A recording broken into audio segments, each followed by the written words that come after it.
but she votes 22 times in Haryana.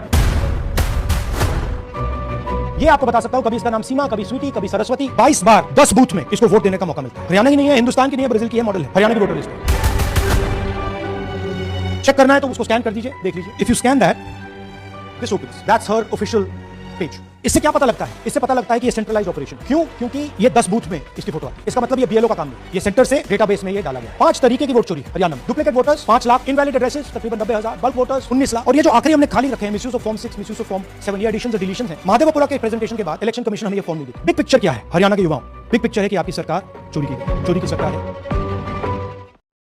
नमस्कार, स्वागत है आपका।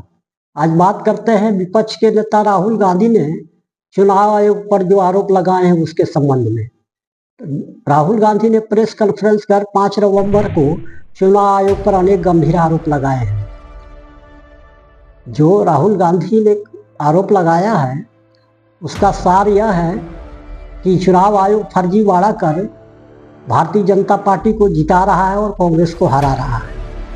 तो चुनाव आयोग के इस कारनामे को राहुल गांधी ने चुनाव आयोग के आधिकारिक वेबसाइट से डेटा और फोटो डाउनलोड कर प्रेस कॉन्फ्रेंस में सभी को दिखाया। तो इन आरोपों में सबसे प्रमुख आरोप यह है कि चुनाव आयोग ने 4 महीने में महाराष्ट्र में 41 लाख नए वोटर जोड़े और हरियाणा में 4 महीने में 25 लाख वोटर जोड़े। तो वोटर जोड़ने और जो हटाने की प्रक्रिया है वह बीएलओ द्वारा किया जाता है। बीएलओ यह काम निरंतर रूप से करते रहता है। 18 साल में जो आयु प्राप्त कर लेते हैं और जो कहीं स्थानांतरित होकर के आते हैं उन वोटरों का नाम जोड़ा जाता है, और जो मर जाते हैं वोटर उनका नाम हटाया जाता है। इसके लिए निर्धारित प्रक्रिया है, फॉर्म 6, 7, 8 है, और जिसमें संपूर्ण जानकारी होती है, मकान नंबर हो, पता हो, सभी का अद्यतन जानकारी मोबाइल ऐप से बीएलओ चुनाव आयोग की वेबसाइट पर डालता है। इसके बाद इसका जांच और सत्यापन भी होता है। उसके बाद वोटर लिस्ट तैयार होता है।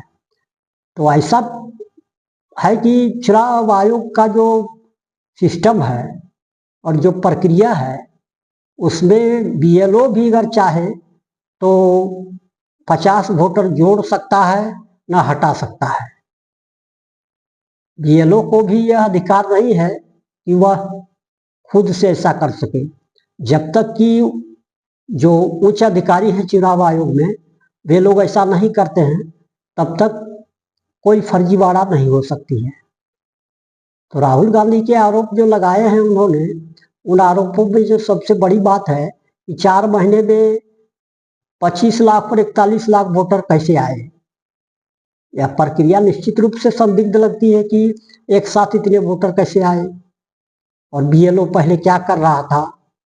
बीएलओ अगर लगातार काम करता है, अपने क्षेत्र में घूमता है, मकान का सत्यापन करता है, हर साल घर घर जाकर वोटर का मिलान करता है साल में एक बार, जिस पर उसको संदेह हो या जिस पर बढ़ाया हो, तो फिर यह कैसे संभव है कि 4 महीने में 25 लाख वोटर एक साथ आ जाएं?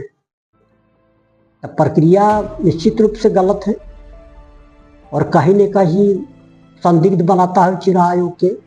इसके साथ में फर्जी वोटर, डुप्लीकेट वोटर, गलत फोटो, अमान्य पता आदि अनेक उदाहरण राहुल गांधी ने दिए, जिससे चुनाव आयोग की विश्वसनीयता संकट में है। चुनाव आयोग का काम ही है कि भारत में निष्पक्ष और स्वतंत्र चुनाव कराए।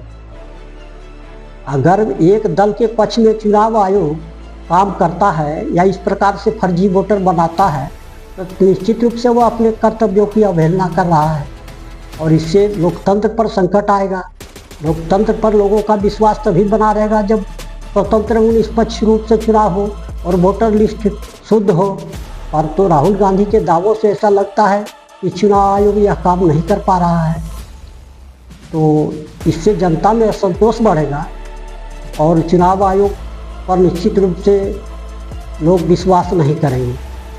ऐसी परिस्थिति में सुप्रीम कोर्ट को खुद संज्ञान लेकर के यह बात कहना चाहिए, चुनाव आयोग को यह निर्देश देना चाहिए कि वे राहुल गांधी ने जो आरोप लगाए हैं उन आरोपों पर अपनी सफाई प्रेस कॉन्फ्रेंस कर दे और हर बिंदु पर अपना जवाब दे, जिससे लोग समझ सके कि चुनाव आयोग सही है और राहुल गांधी पर के द्वारा लगाए गए जो आरोप हैं वे बेबुनियाद है। अगर चुनाव आयोग ऐसा नहीं करता है और चुनाव आयोग के पक्ष में बीजेपी के नेता बोलते हैं और मंत्री बोलता है तो निश्चित रूप से चुनाव आयोग की विश्वसनीयता संदिग्ध है और चुनाव आयोग अपने कर्तव्यों की अवहेलना कर रहा है। और चुनाव आयोग अगर ऐसा करता है तो वह निश्चित रूप से पद पर रहने के लायक नहीं है। धन्यवाद। इस वीडियो को देखिए, अधिक से अधिक शेयर कीजिए।